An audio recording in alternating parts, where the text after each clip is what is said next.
అల్లు అర్జున్ పై నోరు జారిన మంత్రి రోజా మాత్రం ఇలాంటి కీలకమైన వ్యాఖ్యలు చేసేసరికి ఈ వ్యాఖ్యలు కాస్త ఇప్పుడు మాత్రం ఎంతగానో వైరల్గా మారుతున్నట్టుగా తెలుస్తోంది. ఐకాన్ స్టార్ అల్లు అర్జున్ ఈ పేరు గురించి ఎంత చెప్పినా ఏం చెప్పినా అది మాత్రం చాలా తక్కువగానే అవుతుంది. తను మాత్రం తన సొంత టాలెంట్తో ఎంతో అద్భుతమైన ఉన్నతమైన స్థానానికి ఎదగడం మాత్రమే కాకుండా జాతీయ ఉత్తమ అవార్డుని కూడా అందుకున్నాడు.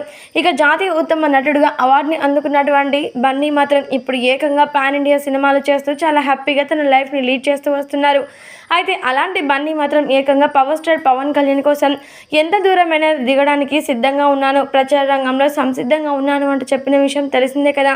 అయితే మరి ఈ వాక్యాలు విన్నటువంటి మంత్రి రోజా మాత్రం ఒక్కసారిగా ఉలిక్కి పడిందట. వెంటనే ఆమె మాట్లాడుతూ కొన్ని షాకింగ్ కామెంట్స్ చేసిందట. మరి ఇంకా మాట్లాడుతూ బన్నీ మాత్రం తన సినిమాలు చేసుకోకుండా ఇప్పుడు రాజకీయ రంగంలోకి రావాల్సిన అవసరం ఏముంది? ఒక్క మాటలో చెప్పాలంటే బన్నీ మాత్రం ఇలా చేయడం అస్సలు కరెక్ట్ కాదు. అల్లు అర్జున్ అంటే అందరికీ అపారమైన ప్రేమ, నమ్మకాలు ఉన్నాయి. ఆ నమ్మకాలు నిలబెట్టుకునేలాగా సినిమాలు హ్యాపీగా చేసుకోవాలి. కానీ ఇలా మాత్రం జరగడం అసలు అసంభవం. ప్రచార రంగంలోకి ఈయన వచ్చినా రాకపోయినా జనసేనాని మాత్రం ఎప్పుడు వెనకబడే ఉంటాడు అంటూ సంచలనమైన కామెంట్స్ చేసిందట.